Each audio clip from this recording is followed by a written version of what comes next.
Assalamualaikum warahmatullahi wabarakatuh. Salam sejahtera buat kita semua. Semoga kita semua dalam keadaan sehat jasmani dan rohani, tidak kekurangan satu apapun. Amin ya robbal alamin. Oke, Mimin akan melanjutkan cerita Liontin Giok Naganya. Oke, sobat-sobat Sobter semuanya, Mimin akan melanjutkan ceritanya. Seperti biasa, yang belum tekan tombol like, bantu Mimin terlebih dahulu tekan tombol like-nya. Terima kasih. Lanjut. Bab 2573 sampai bab 2576. Setelah mendengar apa yang dikatakan Yu Xinlan, Ye Chong mengerti apa yang dia alami sebelumnya. Lalu, Ye Chong menghela nafas lega dan menoleh untuk melihat Lin Wan. Tampaknya Rosario Lin Wan benar-benar menyelamatkan nyawanya. Tapi Ye Chong menjadi semakin penasaran, siapa yang memberikan Rosario kepada Lin Wan. Kemudian, Ye Chong mengingat pedang ilahi Yin He-nya dan bertanya dengan cepat, "Apakah kamu melihat pedangku?" Yu Xinlan menggelengkan kepalanya dan berkata, "Sepertinya aku telah melihatnya dengan mataku sendiri. Benda cahaya perak itu terkena pedang itu. Jika orang asing mengambilnya, kemungkinan besar dia akan merebut pedang ilahi Yin He milikmu. Alasan mengapa pria dingin itu rela pergi tanpa menemukan Ye Chong adalah karena, di satu sisi, mereka sendirian dan khawatir bahwa tempat ini bukanlah tempat tinggal untuk waktu yang lama. Di sisi lain, dia mungkin puas karena mendapat senjata ajaib. Mendengar ini, Ye Chong mendengus, cepat atau lambat, dia akan mengambil kembali pedang ilahi Yin He. Meski kekuatan Ye Chong belum pulih, dia masih bisa berjalan dengan bebas. Dengan dukungan Yu Xinlan, dia keluar dari tenda peristirahatan. Mereka masih tinggal di Pulau Lanruo. Namun, Pulau Lanruo kini terbagi menjadi dua. Tampaknya gerakan pria dingin itu sangat kuat. Jika Lin Wan tidak ada di sana, kematian Ye Chong mungkin akan lebih buruk daripada di pulau ini. Pulau yang semula tidak luas itu kini hanya tersisa separuhnya, dan separuhnya lagi tenggelam ke dasar laut. Air laut terus menghanyutkan separuh sisa Pulau Lanruo, dan pinggirannya yang terbelah, yang semula berupa retakan tajam, kini menjadi agak membulat. Seiring tersapunya air laut, seluruh pulau pun runtuh. Entah kapan separuh pulau ini akan tenggelam. Yu Xinlan berkata, "Saya khawatir Anda tidak akan mampu menahan benturan, jadi saya harus beristirahat di sini sementara. Sekarang setelah Anda bangun, saya pikir kita bisa kembali. Saya hanya tidak tahu bagaimana caranya." Nona Lin baik-baik saja. Kemudian, Ye Chong kembali. Di dalam tenda, luka-luka Lin Wan diperiksa. Untungnya, nyawanya tidak serius. Tetapi tubuhnya terlalu lelah, yang menyebabkan dia koma dan dia belum bangun ke atas. Namun, seharusnya tidak ada masalah untuk terbang kembali. Setelah itu, Yu Xinlan menemukan jet pribadi perusahaan, membawa Ye Chong, Lin Wan, dan stafnya menjauh dari Pulau Lanruo dan kembali ke kota pelabuhan. Kembali ke villa Ye Chong di kota pelabuhan, Ye Chong, Yu Xinlan dan Lin Wan tinggal di sana. Lin Wan belum bangun. Ye Chong tidak memiliki kekuatan sekarang dan tidak dapat membantu perawatan Lin Wan. Dia hanya bisa membiarkan Lin Wan pulih sendiri untuk saat ini.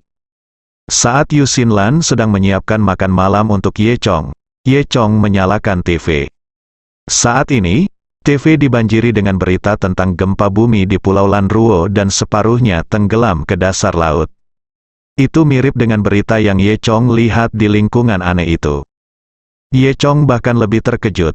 Mengapa ada berita nyata dalam ilusi-ilusinya? Ye Chong sekarang yakin bahwa ilusi itu pasti diciptakan oleh orang yang memberi manik itu kepada Lin Wan. Adapun tujuan pihak lain, Ye Chong belum tahu. Kemudian pada hari itu, Lin Wan bangun. Namun, dia masih sangat lemah dan tidak bisa bangun dari tempat tidurnya. Ye Chong duduk di samping tempat tidur Lin Wan dan secara pribadi memberi Lin Wan semangkuk bubur millet. Ye Chong meminta Lin Wan untuk memberitahunya lagi apa yang terjadi ketika pendeta Tao memberinya tasbih Rosario. Lin Wan tidak punya pilihan selain menjelaskannya lagi dengan hati-hati. Setelah Ye Chong mendengarkan, dia tidak mendapatkan informasi baru. Apakah ini aneh? Apakah Anda mengatakan bahwa hal-hal yang kita temui di komunitas sebelumnya semuanya dilakukan oleh pendeta Tao ini? Lin Wan bertanya. Ye Chong mengangguk, mengambil setengah sendok bubur millet dengan sendok, lalu meniupnya dan membawanya ke mulut Lin Wan. Wajah cantik Lin Wan sedikit merah, bibirnya sedikit terbuka, dan dia meminum buburnya. Meskipun itu hanya bubur millet biasa, dan dibuat oleh Yu Xinlan, seorang idiot memasak, Lin Wan masih menganggapnya enak. Sepertinya rasanya manis. Setelah menyesap bubur, Lin Wan Xiu mengerutkan kening dan berkata dengan ragu. Tetapi, karena pendeta Tao itu memberi saya sesuatu untuk menyelamatkan hidup saya, mengapa dia menciptakan ilusi yang begitu mengerikan, dan kami secara tidak sengaja mati di dalamnya? Dia, apakah ini membalas kebaikan dengan balas dendam? Mungkin tidak, dia ingin menyelamatkanku, tapi mengapa dia ingin menyakitiku? Ye Chong menggelengkan kepalanya, dan dia tidak begitu mengerti maksud pendeta Tao itu. Namun, Lin Wan mengatakan bahwa dia adalah seorang pendeta Tao yang mengenakan jubah ungu, dan statusnya jelas tidak rendah. Selain itu, Ye Chong juga bisa yakin bahwa pihak lain jelas bukan manusia. Memikirkan hal ini, Ye Chong berpikir dalam hati, jika kamu punya waktu, kamu harus mencarinya. Lin Wan memandang Ye Chong dengan lemah dan bertanya, apa rencanamu selanjutnya? Ye Chong menghela nafas, lalu perlahan dia berkata perlahan, sepertinya kekuatan saya masih jauh dari cukup. Saya pikir kekuatan saya sudah sangat kuat, namun, setelah kejadian ini, saya menemukan bahwa kekuatan saya masih jauh dari cukup. Untuk meningkatkan kekuatan saya, itu harus dipakai agendanya. Apakah ada cara untuk meningkatkan kekuatanku sekarang? Lin Wan bertanya. Faktanya, bukan karena Ye Chong tidak ingin meningkatkan kekuatannya, hanya saja menurut sumber daya budidaya bumi normal, hal itu tidak lagi banyak membantu peningkatan Ye Chong. Inilah sebabnya mengapa sulit bagi praktisi yang sangat berkuasa untuk tampil di dunia saat ini. Fakta bahwa Ye Chong mampu mencapai level ini di usia yang begitu muda sebagian besar disebabkan oleh peluang dan sumber daya, dikombinasikan dengan metode yang menantang surga dalam warisan Dewa Naga. Ketika bumi sudah sangat terkuras energi spiritualnya, maka ia sudah dianggap sangat sakti untuk dapat mencapai tingkat kultivasinya. Jika Ye Chong ingin dipromosikan lagi dan menjadi Dewa Tanah Sejati, ia membutuhkan peluang baru. Namun, peluang seperti ini tidak mudah didapat, hampir lebih sulit daripada membeli tiket lotre. Namun, Ye Chong sekarang menemukan petunjuk yang sudah jadi, yaitu lelaki tua berjubah ungu. Terlepas dari apakah lelaki tua ini adalah teman atau musuh, salah satu tasbihnya dapat lolos dari serangan Dewa Tanah seperti manusia dingin, yang menunjukkan bahwa lelaki tua berjubah ungu ini tidaklah sederhana. Mungkin ada sumber daya budidaya yang kuat di belakangnya. Ye Chong mungkin dapat menggunakan sumber daya lagi, dan mungkin dia dapat menggunakan ini untuk dipromosikan menjadi Dewa Tanah yang sebenarnya. Memikirkan hal ini, Ye Chong siap menunggu sampai Lin Wan pulih sebelum menemukan lelaki tua berjubah ungu itu. Setelah mendengar ini, Lin Wan juga ingin mencarinya bersama Ye Chong. Ye Chong berpikir bahwa sejak Lin Wan bertemu satu sama lain, jika Lin Wan ada di sini, dia mungkin bisa membantu, dan Ye Chong tentu saja setuju. Kekuatan Ye Chong belum pulih, meskipun dia ingin menemukan pendeta Tao berjubah ungu, dia harus menunggu sampai tubuhnya pulih. Lin Wan sangat gembira, seolah-olah dia sudah setengah sembuh dari penyakitnya. Dia mengambil 2 suap lagi bubur millet sebelum berbaring untuk beristirahat. Setelah membujuk Lin Wan untuk tidur, dia melihat waktu dan melihat bahwa hari sudah sangat larut. Ye Chong kembali ke kamarnya dan bersiap untuk beristirahat. Pada saat ini, Yu Xinlan tiba-tiba masuk ke kamar Ye Chong. Yu Xinlan baru saja mandi, hanya mengenakan handuk mandi besar berwarna putih, rambutnya disanggul, dan masih meneteskan air. Bahunya yang seputih salju terlihat, dan ada tetesan air di bahunya. Tuan Ye, apa kabar? Yu Xinlan bertanya. Ye Chong menjawab, saya jauh lebih baik. Yu Xinlan duduk di samping tempat tidur Ye Chong, memegang secangkir susu panas di tangannya dan menyerahkannya kepada Ye Chong. Kemudian, Yu Xinlan berkata, setelah apa yang terjadi di Pulau Lan Ruo kali ini, versi perbaikan dari King Chong tiba-tiba menjadi populer, dan Zhou Qian, dia, sebagai orang yang terlibat, juga menjadi populer lagi. Ini juga merupakan berkah dalam menyamar. Semakin banyak orang yang memperhatikan peningkatan kualitas bawang hijau, dan mereka akan segera dapat meningkatkan hasil panennya. Kita perlu memikirkannya sekarang, popularitasnya meningkat. Semua orang tahu efek dari bawang merah yang lebih baik. Mereka akan segera buru-buru membelinya. Haruskah kita menaikkan harganya, kata Yu Xinlan. Ye Chong percaya bahwa tidak peduli seberapa tinggi harga bawang hijau yang ditingkatkan, mereka dapat dijual dengan cepat. Namun, Ye Chong masih menggelengkan kepalanya. Faktanya, dia tidak kekurangan uang sekarang. Khasiat perbaikan bawang merah sangat baik. Jika dipopulerkan dapat meningkatkan kebugaran seluruh masyarakat Tionghoa, setidaknya sampai 1 tingkat. Ye Chong sangat senang melihat ini. Bagaimanapun, dia kini memiliki kemampuan untuk melakukan sesuatu yang dapat diberikan kembali kepada masyarakat. Setelah mendengarkan pemikiran Ye Chong, Yu Xinlan sangat tersentuh oleh perasaan Ye Chong terhadap keluarga dan negaranya. Meski biasanya Ye Chong tetap tenang, di saat seperti ini, ide Ye Chong memang luar biasa. Memikirkan hal ini, Yu Xinlan berkata sambil tersenyum, "Tuan Ye, Anda benar-benar telah menjadi seseorang yang saya kagumi sekarang." Saat dia mengatakan itu, Yu Xinlan mendekati Ye Chong. Wajah kedua orang itu nyaris bersentuhan. "Tuan Ye, saya sudah lama tidak bertemu Anda, tetapi Anda masih sangat tampan." Yu Xinlan tersenyum dan menghembuskan napas seperti biru. Ye Chong mencium aroma Yu Xinlan, dan rambut di kepala Yu Xinlan menjuntai hingga ke ujung hidungnya, membuat Ye Chong merasa sedikit gatal. Wajah Ye Chong memerah. Ini hadiah yang terlalu besar." Yu Xinlan mengangkat alisnya. Apakah kamu malu? Ini bukan pertama kalinya. Apakah karena ada seseorang di sebelahmu, jadi kamu malu?" Yu Xinlan seperti anak kucing yang menawan, dengan celah di handuk mandi menjulang di depan Ye Chong. Yu Xinlan sudah sangat cantik, dan sekarang dia membungkuk begitu dekat dengan Ye Chong, dengan kaki panjang ramping dan sosok anggun, menunjukkan penampilannya yang tidak disengaja. Dan Ye Chong terluka. Seperti yang kita ketahui bersama, setiap kali Ye Chong terluka, seni Dewa Naga akan otomatis aktif, membuat keinginan Ye Chong terhadap hal semacam itu meningkat secara eksponensial. Saat ini, Yu Xinlan datang, bagaimana Ye Chong masih bisa menahan diri? Dia memeluk Yu Xinlan, dan mereka berdua berguling ke tempat tidur empuk. Keesokan paginya, sinar matahari yang cerah menyinari jendela dan menyinari tempat tidur di kamar tidur. Yu Xinlan dan Ye Chong sedang berbaring di tempat tidur. Ye Chong sedang tidur nyenyak, merasa sedikit panas saat sinar matahari menyinari wajahnya. Dia membuka matanya yang mengantuk dan melihat waktu yang sudah lewat jam 9 pagi. Matahari menyinari tubuhku dengan hangat, membuatku merasa sangat nyaman. Ye Chong meregangkan pinggangnya dan menyadari bahwa Yu Xinlan masih menekannya. Dia meletakkan satu tangan di lengan Ye Chong, dan meletakkan satu tangan di dada Ye Chong, tidur nyenyak.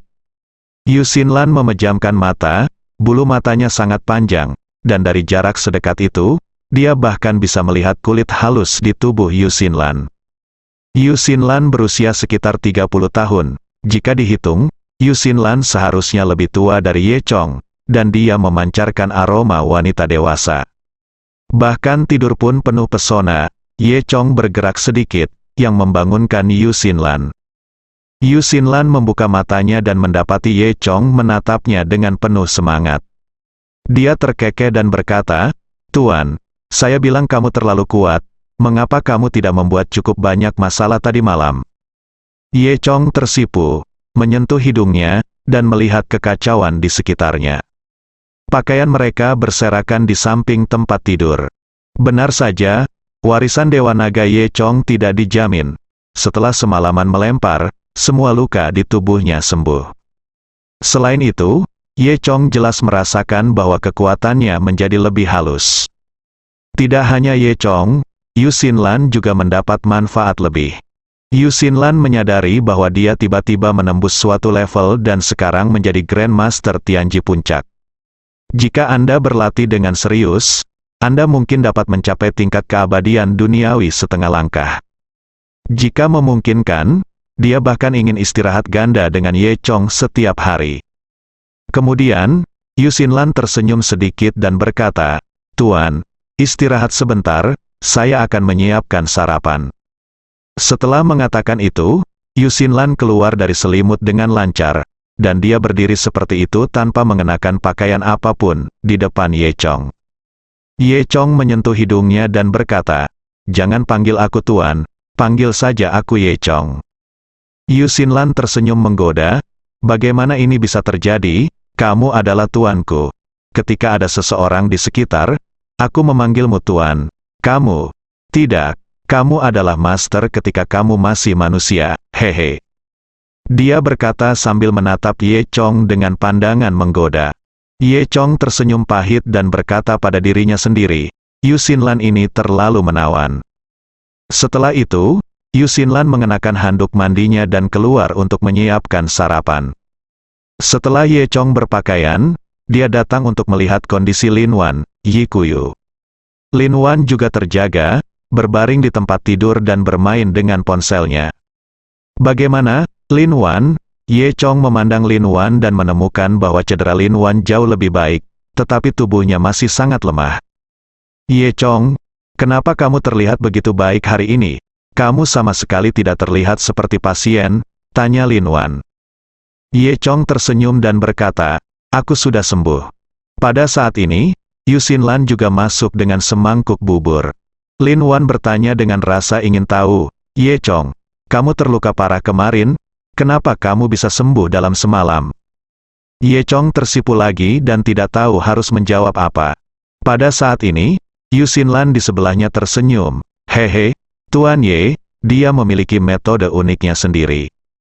Ye Chong dengan cepat mengganti topik pembicaraan dan berkata, "Ngomong-ngomong, saya baik-baik saja sekarang. Saya akan membantu kamu nanti, berikan pengobatan dan kamu akan cepat sembuh." Lin Wan mengangguk. Setelah sarapan, Ye Chong mulai mentraktir Lin Wan. Lin Wan dengan patuh melepas pakaiannya, berbaring di tempat tidur, dan menggunakan selimut untuk menutupi tempat-tempat yang tidak bisa dia lihat. Wajahnya memerah karena malu. Ketika Ye Chong melihat punggung dan kaki Lin Wan yang mulus dan halus, berbaring tegak, dia tidak bisa tidak memikirkan saat-saat bahagia yang dia alami bersama Lin Wan dan Zhou Yutong di desa Xiaoye. Dia hanya bisa menghela nafas. Tubuh Lin Wan memiliki kulit yang halus dan halus, seperti agar-agar, dengan bahu yang harum dan punggung yang indah, serta punggung yang melengkung. Ia memiliki sepasang kaki yang panjang, putih dan lurus, serta dua kaki yang kecil, halus dan halus, terlihat urat-uratnya di punggung kaki. Lin Wan berbaring di sana untuk waktu yang lama, merasa malu di dalam hatinya. Ternyata Ye Chong tidak melakukan apapun. Dia segera berbalik dan bertanya, "Ye Chong, apakah kamu sudah cukup melihatnya?" Ye Chong mengangguk, "Kamu sudah cukup melihatnya. Kenapa tidak mulai saja?" Lin Wan berkata dengan marah. Ye Chong terkekeh, "Kami datang." Saat dia mengatakan itu, Ye Chong berjalan ke tempat tidur, mengulurkan dua jari, memadatkan ledakan energi, dan menyentuh tulang belakang di tengah punggung Lin Wan. Lin Wan hanya merasakan nafas dingin memasuki tubuhnya. Nafas dingin ini mengalir perlahan di sekitar meridiannya, terkadang panas dan terkadang dingin. Tubuh Lin Wan menjadi sangat hangat dan terasa sangat nyaman. Akibatnya, Lin Wan tidak bisa menahan diri untuk tidak berteriak.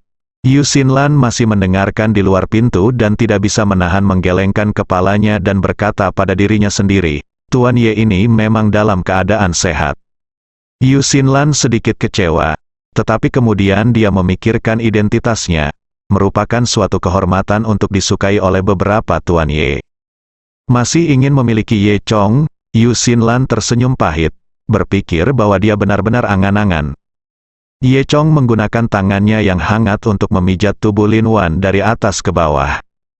Ki hangat mengalir ke setiap bagian tubuh Lin Wan.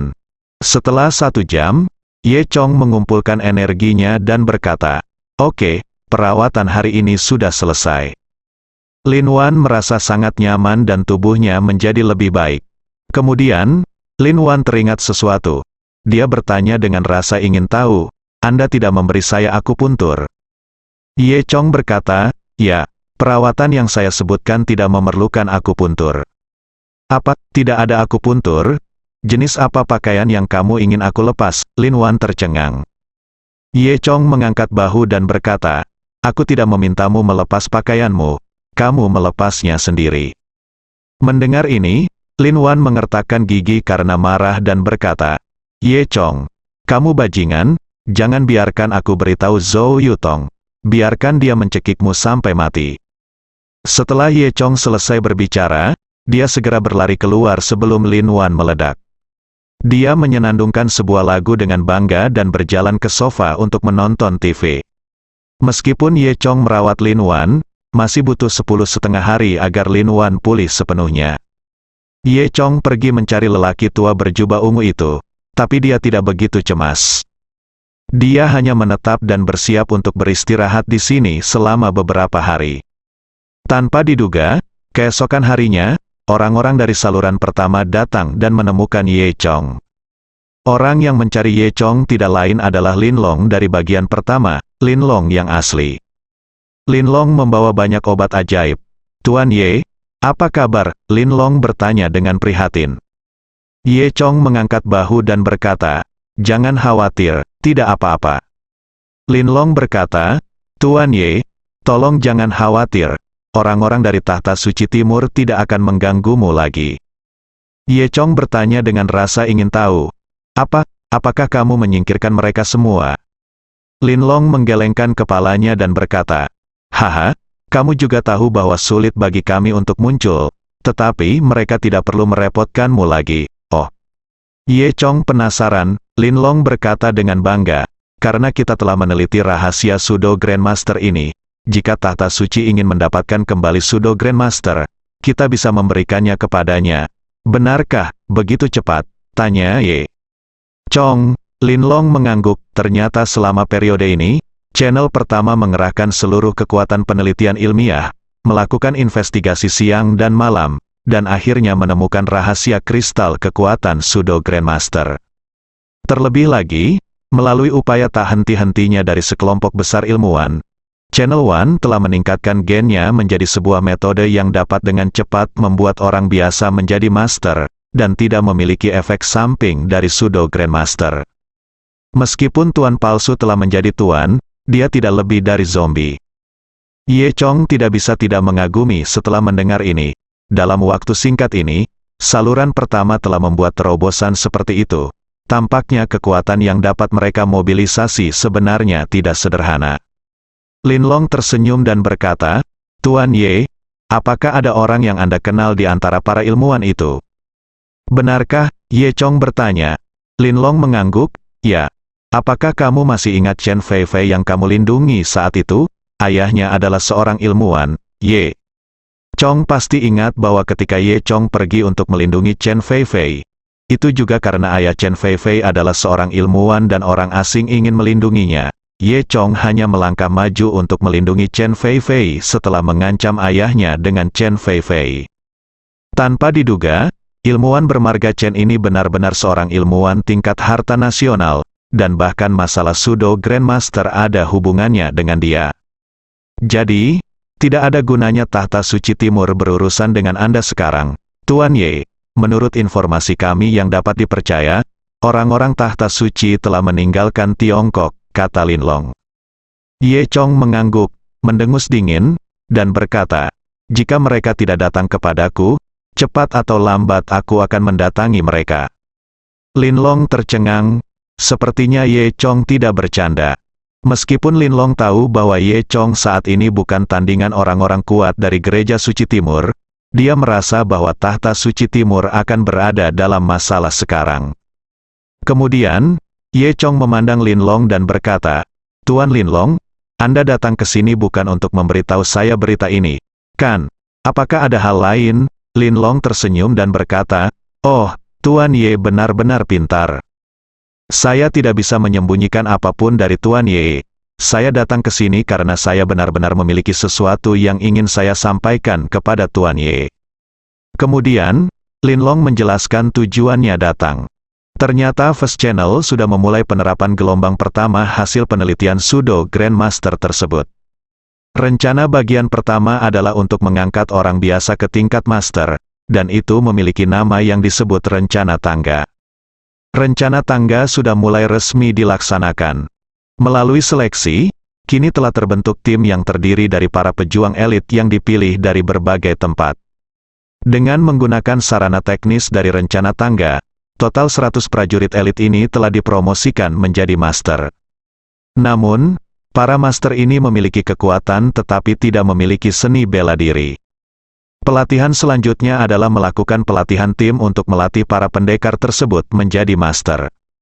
Ye Chong mengangguk. Dia harus mengatakan bahwa tim pertarungan yang terdiri dari 100 Grandmaster akan memiliki kekuatan bertarung yang cukup. Jika rencana ini bisa dipopulerkan, kekuatan tempur Tiongkok di masa depan tidak bisa dianggap remeh di dunia. Untuk menghadapi kebangkitan energi spiritual bumi di masa depan, keluarga besar yang tersembunyi akan mampu menghadapi situasi tersebut dengan mudah. Ini hal yang bagus, kata Ye Chong. Lin Long tersenyum dan berkata, tentu saja, semua ini harus dikaitkan dengan Anda, Tuan Ye. Terima kasih kepada Anda karena telah menemukan rahasia Sudo Grandmaster dan melawan orang-orang dari tahta suci Sein Timur. Kami punya waktu untuk pelajarilah sekarang. Ye Chong mengangkat bahu, bukan apa-apa, inilah yang harus saya lakukan. Lin Long terus tersenyum, ya, saya hanya ingin mengatakan bahwa perasaan Tuan Ye terhadap keluarga dan negaranya, bahkan saya mengaguminya, jadi Tuan Ye tidak sebaik kamu, bantu orang sampai akhir. Ye Chong terdiam, mengira Lin Long sedang memuji seseorang, jadi ada yang tidak beres. Jadi, Ye Chong bertanya, ada apa? Lin Long berkata, seperti ini, kami sudah membahasnya di saluran pertama, kami ingin Anda, Tuan Ye, menjadi instruktur untuk tim ini. Jadilah seorang instruktur, Ye Chong bertanya. Iya, Tuan Ye, nama tim ini sekarang adalah Sinya, yang berarti langkah pertama dari rencana tangga kami. Jika Tuan Ye dapat membantu kami melatih para prajurit ini, itu pasti akan menjadi awal yang terbaik, kata Lin Long. Ye Chong tidak menjawab dan berpikir sejenak. Lin Long berkata, Tuan Ye, Anda pasti akan membantu dalam hal ini, kan? Ini juga untuk meningkatkan kekuatan kita. Hanya dengan begitu kita akan memiliki kepercayaan diri untuk menghadapi perubahan besar dalam situasi di masa depan. Ye Chong tertawa. Oke, lagi pula, dia tidak ada hubungannya sekarang. Sebaiknya pergi ke Sinya dulu untuk membantu saluran pertama melatih tim. Lalu dia dan Lin Wan pergi menemui lelaki tua berjubah ungu itu. Lin Long sangat gembira dan berkata, Tuan Ye, lokasi pelatihan kami berada di pusat rahasia Huang Fengling di Lingnan. Kamp pelatihan itu rahasia.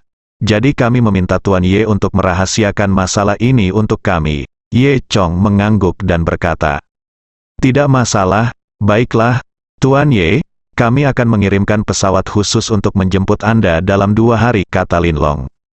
Setelah itu, Lin Long pergi. Lingnan terletak di selatan Tiongkok, jauh dari kota pelabuhan. Ye Chong mungkin tidak akan bisa kembali untuk waktu yang lama jika dia pergi dari sini. Sebelum dia pergi, dia berencana untuk melihat lagi Zhao Lubai dan yang lainnya.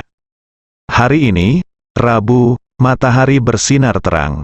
Perusahaan ekonomi terbesar di Makau, Longshan Charity Group, saat ini sedang mengadakan pertemuan tingkat tinggi. Perusahaan ini sekarang berada di tangan Zhao Lubai. Zhao Lubai tidak tahu mengapa dia begitu beruntung. Seorang gadis muda dari daratan yang datang ke Makau untuk bekerja tiba-tiba berubah menjadi bos lembaga ekonomi terbesar di Makau. Tentu saja semua ini berkat bantuan Pak Lin Long. Pada awalnya, Zhao Lubai masih setuju dengan posisi ini. Menurutnya ini adalah hal yang sangat berarti, dan dia masih bisa bekerja dan menghasilkan uang, yang membuatnya sangat bahagia. Namun, Zhao Lubai pada dasarnya adalah seorang gadis kecil, dan seiring waktu, dia menjadi bosan dengan kehidupan kantor seperti ini. Saya tidak ingin bangun setiap pagi dan saya tidak ingin pergi bekerja.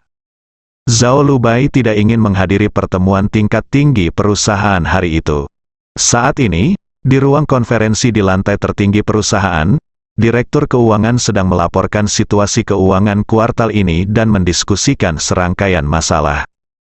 Direktur keuangan mengajukan pertanyaan yang sangat sulit. Dia berkata, "Rekan-rekan yang terhormat, Tuan Zhao ada di sini hari ini. Jadi kami telah mengungkapkan masalahnya. Meskipun perusahaan kami memiliki banyak pendapatan pada kuartal ini, dalam hal bantuan, itu masih kurang transparan. Hal ini menyebabkan banyak orang meragukan kami.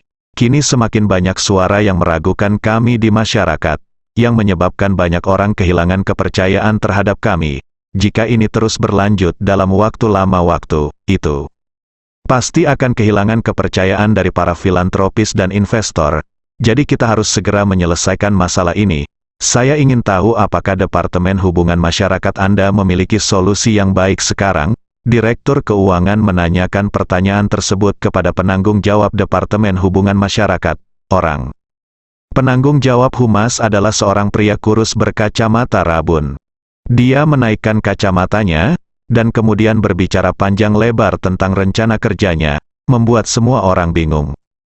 Zhao Lubai terus memutar pena di sampingnya, matanya diam-diam melirik situasi di luar jendela dari waktu ke waktu. Gedung perusahaan mereka merupakan gedung tertinggi di sekitarnya. Jika dilihat dari atas gedung, terlihat jauh. Jauh dari situ ada jalan niaga, samar-samar Anda bisa melihat kegelapan jalan, tempat pria dan wanita berbelanja dan bersenang-senang. Zhao Lubai mengeluh dalam hatinya, orang lain berpelukan dan berpelukan di jalan, tapi saya hanya bisa menerima mereka dengan baik di perusahaan. Tepat ketika Zhao Lubai sedang berpikir liar, tiba-tiba, Direktur Masyarakat Departemen Hubungan yang sedang berbicara bertanya kepada Zhao Lubai, "Apa, Tuan Zhao, apa pendapat Anda tentang rencana operasi saya?" Zhao Lubai tidak mendengar dengan jelas sama sekali. Dia berkedip, sedikit malu. "Ya, ini," Zhao Lubai berkata, "rencana ini kelihatannya sangat sulit, tetapi sebenarnya tidak sederhana." Kata Zhao Lubai, semua orang terdiam. Direktur keuangan adalah orang pertama yang memimpin dengan bertepuk tangan dan berkata, "Tuan Zhao mengatakannya dengan baik, mendengarkan Anda sangat berharga." Saat semua orang bertepuk tangan, sekretaris Zhao Lubai masuk. Dia membisikkan beberapa kata ke telinga Zhao Lubai. Setelah mendengar ini, Zhao Lubai segera menunjukkan ekspresi gembira di wajahnya. "Apa, Tuan Linlong ada di sini?" "Iya, saya menunggu Anda di kantor sekarang," kata sekretaris.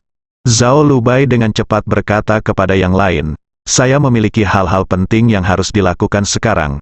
Anda dapat memutuskan sendiri pada pertemuan berikutnya." Setelah mengatakan itu, Zhao Lubai berlari keluar. Ketika Zhao Lubai kembali ke kantor, Ye Chong sedang duduk di sana. Ye Chong merasa lega melihat Zhao Lubai terlihat baik. "Xiao Bai, bagaimana kabarmu? Bagaimana kabarmu akhir-akhir ini?" tanya Ye Chong. "Hehe, ternyata Tuan Linlong, senang sekali Anda ada di sini. Anda sudah lama tidak menghubungi saya, jadi saya pikir Anda sudah melupakan saya." Zhao Lubai berjalan dengan penuh semangat, wajahnya sedikit merah. Ye Chong tersenyum pahit dan berkata, "Mulai sekarang, jangan panggil aku Linlong, panggil saja aku Ye Chong." Zhao Lubai mengangguk sambil tersenyum. "Ye Chong, mengapa kamu punya waktu untuk datang ke tempatku?" Ye Chong berkata sambil tersenyum, "Saya akan melakukan perjalanan jauh dalam beberapa hari, dan saya kebetulan lewat di sini. Saya datang menemui Anda." Zhao Lubai berkata, "Jadi begitu, tidak peduli apa." Zhao Lubai masih sangat senang melihat Ye Chong. Meskipun dia telah melupakan apa yang terjadi di masa lalu dan tidak memiliki ingatan akan masa lalu. Namun, dia masih memiliki perasaan yang tidak biasa terhadap Ye Chong di dalam hatinya. "Xiao Bai, bagaimana hidupmu? Bagaimana pekerjaanmu?" tanya Ye Chong. Zhao Lubai cemberut, gelisah dengan rambutnya yang tergantung di bahunya dengan satu tangan, dan berkata, "Aku baik-baik saja, tapi tidak menarik untuk pergi bekerja. Ada terlalu banyak hal yang perlu dikhawatirkan." Ye Chong tersenyum dan menghibur. "Tapi tidak, semua pekerja seperti ini. Jadi bagaimana kalau kamu istirahat dan aku mentraktirmu makan malam yang besar?" Zhao Lubai mengangguk dan berkata, "Bagus sekali, aku sudah lama tidak makan di luar." "Oke, Ye Chong berkata, "Mari kita telepon beberapa teman dan berkumpul." Zhao Lubai mengangguk. Kemudian, Ye Chong bertanya kepada Zhao Lubai, "Kemana perginya Ruiz?" Ruiz sekarang menjadi pengawal dan sopir pribadi Zhao Lubai. Saat itu sudah lewat jam 10 pagi, namun belum ada tanda-tanda keberadaan Ruiz. Namun, Zhao Lubai sudah terbiasa dengan masalah ini. Zhao Lubai berkata, "Ruiz pasti tersesat lagi. Yang aneh adalah Ruiz belajar mengemudi dengan sangat cepat, tapi dia benar-benar idiot ketika harus mengenali jalan." Meski Ruiz sudah lama mengemudi di Aosheng, ia masih belum mengetahui jalannya. Ia tersesat di Aosheng setiap hari dan tidak pernah menggunakan navigasi. Oleh karena itu, Zhao Lubai sebenarnya mengemudi ke sini sendirian setiap hari. Keduanya menunggu di perusahaan selama setengah jam dan mengobrol tentang urusan sehari-hari sebelum Ruiz muncul di kantor. Bersambung.